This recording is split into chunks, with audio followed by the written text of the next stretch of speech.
Hi, welcome to my channel. இன்றைக்கி நம்ம என்ன பார்க்க போகிறோம் அப்படின்னா முருங்கை இலை இட்லி தான் பார்க்க போகிறோம்.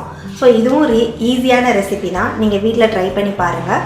அதுக்கு தேவையான முருங்கை இலை மட்டும் போதும்.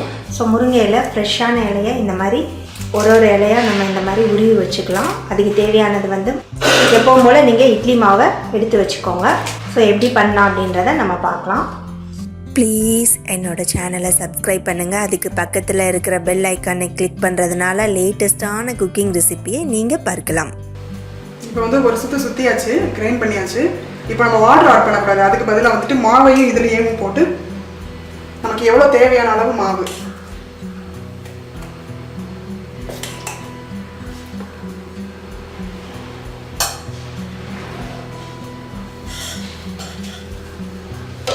போட்டு இப்போ இதையும் சேர்த்து கிரைண்ட் இப்போ பாருங்க, நல்லா மிக்ஸ் ஆயிடுச்சு. கீரையும் மாவையும் போட்டு மிக்சியில் அரைச்சிட்டேன். இப்போ இதை நம்ம இட்லி ஊற்றலாம்.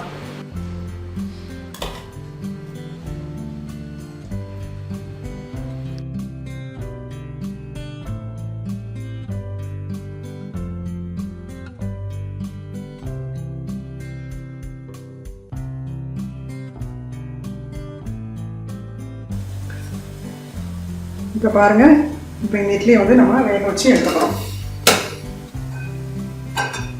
க்ளோஸ் பண்ணிடுங்க. ஒரு 10 நிமிஷம் கழிச்சு எந்திரிச்சாலும் நம்ம ஓப்பன் பண்ணி பார்க்கலாம்.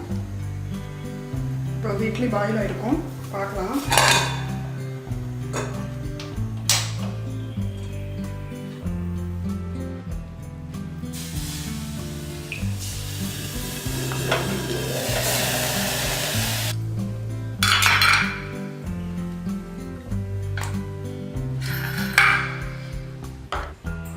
இப்போ பாருங்கள், சத்தான கீரை இட்லி ரெடி ஆயிடுச்சு. முருங்கை கீரை இட்லி.